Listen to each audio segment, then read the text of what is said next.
What up, people? As I've gotten older, I found myself primarily playing single player games. It's just something about immersing yourself in a game that's a lot easier and enjoyable to do when tailor made for one person. And while there are plenty of notable single player games that people know about, such as Breath of the Wild, God of War, and Red Dead Redemption, there are still hundreds of amazing games that simply don't have the same popularity for whatever reason. And because of that, I wanted to make a list showcasing 10 single player games that need to be on more people's radars. But before we start, if you're new to the channel, I make videos of single player games, and while I typically focus on RPGs, I'm trying to make more non-RPG videos here and there. If that's something that interests you and you'll be enjoying this video, consider subscribing and hitting that like button to help with the algorithm. And with all that out of the way, let's get started.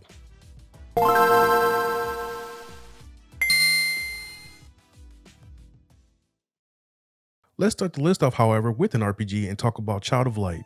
Originally released all the way back in 2014, this turn-based RPG will have you play as Aurora, a young girl from 1895 Austria who awakens on the lost fairy tale continent of Lemuria. To return home, she must fight against the dark creatures of the Queen of the Night who have stolen the sun, the moon, and the stars.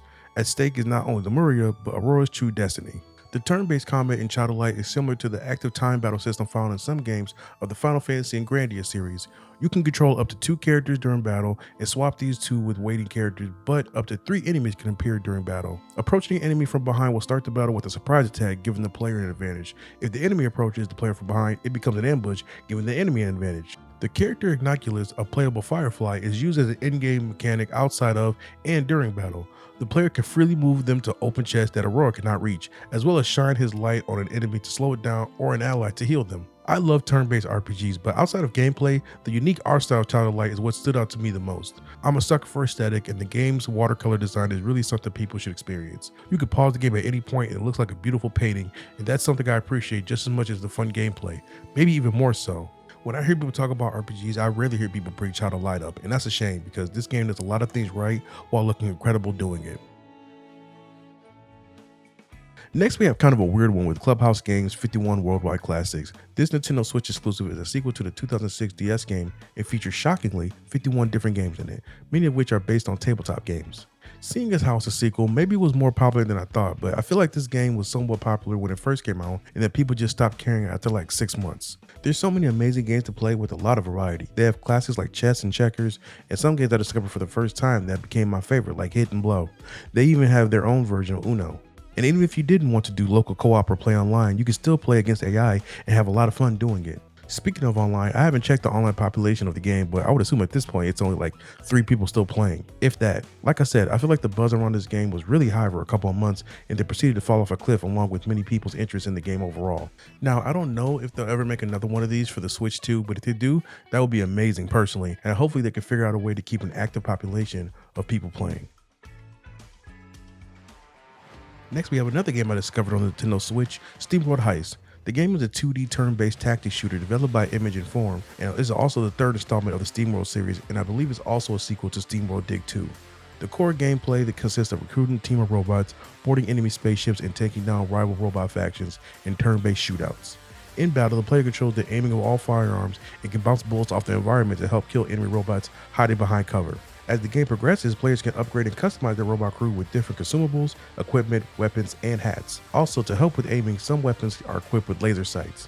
The game has over 100 different weapons and almost 100 hats to collect. These can be found as treasure during missions or bought in designated shops.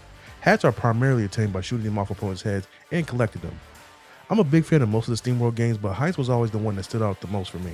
Maybe it was the turn-based combat or the mild RPG elements added, I'm not sure, but I always had a good time playing. And thankfully for me and other fans, they recently put out a sequel that so far has fine-tuned the gameplay while adding even more RPG mechanics, which I also appreciate. SteamWorld Heist was the game that first introduced me to strategy games, and is one of the primary reasons I'm such a big fan of Fire Emblem today.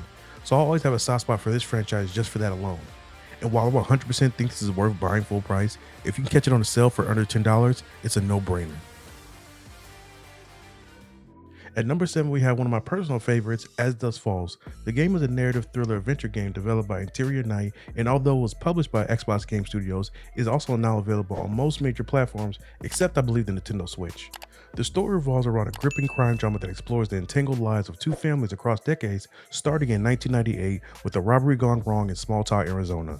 The choices you make have a powerful impact on the characters' lives in this uncompromising story of betrayal, sacrifice, and resilience. Although I don't talk about them a lot on this channel, I'm a big fan of games with choice and consequence based decisions. I always enjoy playing through these types of games and struggling over specific choices, and then once I finish, going to watch other people on YouTube play and see the choices they pick. I've played most of the popular choice based games, and I have As Dusk Falls on my higher tier of games in that genre.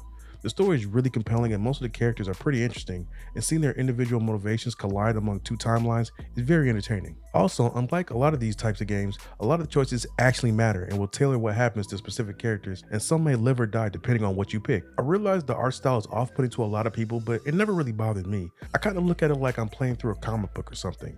If you can get past the aesthetic of the game and just immerse yourself in the really well-told story, As Dusk Falls is definitely worth experiencing.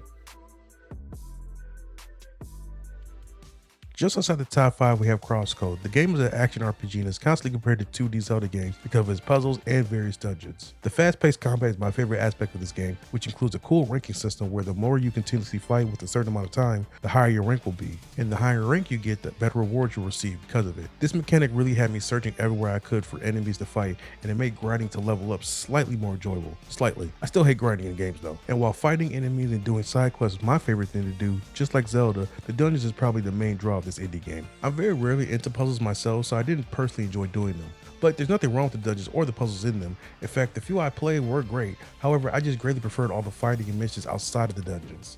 But personal feelings aside, when it comes to combat, visuals, and also music, Crosscode is one of the best out there, especially for an indie game. And like I said earlier, if you're a fan of 2D Zelda games or just action RPGs in general, please give Crosscode a chance. Kicking off the top 5, we have Midnight Sun. If you're a fan of Marvel or superheroes in general, you'll be happy to know that the game features comic book characters from multiple Marvel comic properties such as Midnight Suns, Avengers, X-Men, and the Runaways. When it comes to gameplay, the combat is similar to that of XCOM, but mixes in some deck building and management. Each hero has their own set of cards with strengths and weaknesses, and it's really fun to figure out what works well with the Hunter, who's the character you'll create and play as. Outside of the main missions, there will also be side missions to do to level up your character, and when you're not doing that, spending most of your time at the Abbey. The Abbey is the main base of operation and is also where you can acquire new cards and upgrade pre-existing ones as well. You'll also be able to spend time with specific heroes, and by doing that, the specific hero will have a power boost next time you take them on a mission. I personally had a blast with the time I spent with Midnight Suns. Usually I'm not a huge fan of the XCOM, Gears Tactics style turn-based games, but I think the card aspect was really sold me personally. I'm honestly not sure why this game didn't get more attention than it did. Could it be the card aspect, Marvel fatigue, lack of marketing, mixture of all three? But what I do know is if you're a fan of turn-based content and are open to some deck building mechanics, Midnight Suns is an amazing game that you'll probably enjoy whether you're a Marvel fan or not. At number 4, we have Digimon Story Cyber Sleuth, the Complete Edition. This bundle includes the 2 games Cyber Sleuth and also Hacker's Memory. Like you might have guessed, the gameplay is what really makes this game great. I've heard the story is actually okay, but I was too focused on the gameplay to really pay attention, which is rare for me. But anyway, after choosing your first Digimon, you can start finding and obtaining more Digimon in the cyberspace dungeons as you progress along the story. In order to capture a Digimon, you have to continue to see them in the wild, and whenever they appear, you collect a percentage of data on them. After getting the data to 100%, you can then go hatch their egg and have them fight alongside you. The way Cyber Sleuth handles evolution is probably the best I've seen in an RPG that I can remember. Each Digimon has multiple options when it comes to digivolving or de-digivolving. In order for your Digimon to evolve, it has to meet certain stat requirements such as certain level or a certain level in attack, defense, or speed. And because each Digimon has 3 or 4 options of evolutions, it can also de-digivolve to a previous monster. You can essentially get any Digimon in the game that you want. The freedom this evolution system provides is really amazing, and with over 300 Digimon available, you'll have a lot of options to get the perfect team for your playstyle. With the sequel recently being announced during a state of play, maybe this game isn't so underrated after all. However, if you're a fan of JRPGs, monster taming games, or both, Digimon Story Cyber Sleuth may become your next addiction. Kicking off the top 3, we have another favorite of mine, Katana Zero.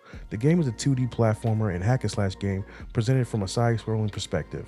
As you control the assassin rightfully named Subject Zero, your goal on every level is to kill all the enemies in the various rooms. The enemy get hit once, they die. If you get hit once, you die, and then you have to start all over from the beginning of the first room.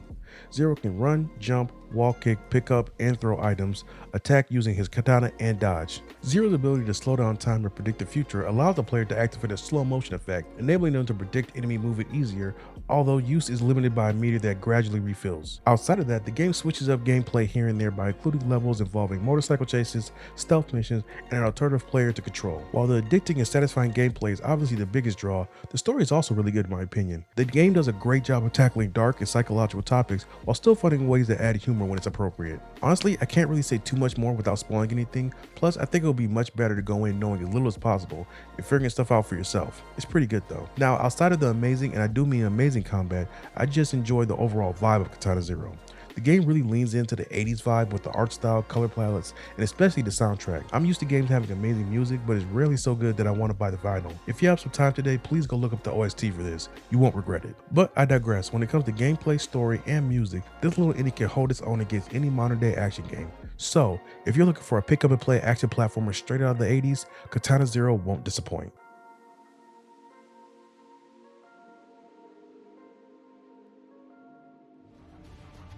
Just missing out on the top spot, we have Shadow of Mordor. This open world action RPG was released all the way back in 2014, is based in the Lord of the Rings franchise, takes place between the events of The Hobbit and The Lord of the Rings. Even though I'm talking about Shadow of Mordor, a lot of things I'm going to say also applies to Shadow of War. The combat in Shadow of Mordor has been compared to that of the Batman Arkham series, which involves using melee attacks and counters to build your combo multiplier. Unlike Batman, you also have weapons such as a sword, bow, and dagger. But forget about all that, let's talk about the best part of this game, the Nemesis system. The Nemesis system is really what makes this game amazing for me and many others. Now, I'm going to try to give my simple explanation of this, so apologies in advance if I mess something up. The system is basically a villain generator that makes you and your enemies' deaths more impactful. In the game, there's a board of orcs, and at the top of there are the really strong ones, and at the bottom are the really weak foot soldiers. In the open world, if you run into one of the weaker ones and they manage to kill you, they can potentially move up the ranks and become even stronger, and also much harder to kill.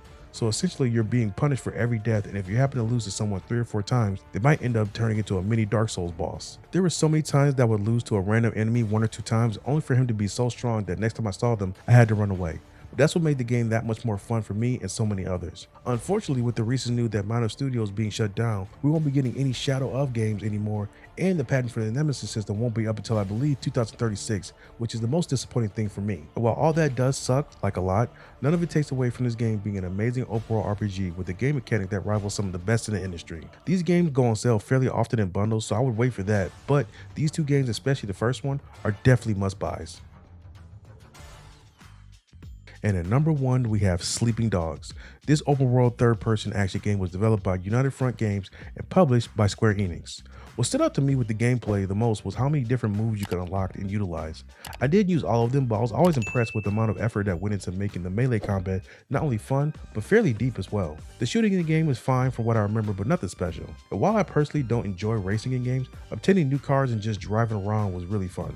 The story in the game was surprisingly good as well. Now, don't get me wrong, it's not Shakespeare or anything, and while the gameplay and chaos is what you're buying this game for, the narrative in the game is way better than what I would expect from a game in this genre. With it being open world, there were plenty of side content to do, such as drug busts, combat waves, and armed robberies. There were plenty of other ones, but I'm blanking on them at the moment. Sorry. Also, one of the things I like the most about Sleeping Dogs is that although you were an undercover cop most of the time, some of the side missions allowed you to play as a regular cop as well and arrest criminals. I don't have a lot of knowledge on the subject, but I don't think many games let you do that.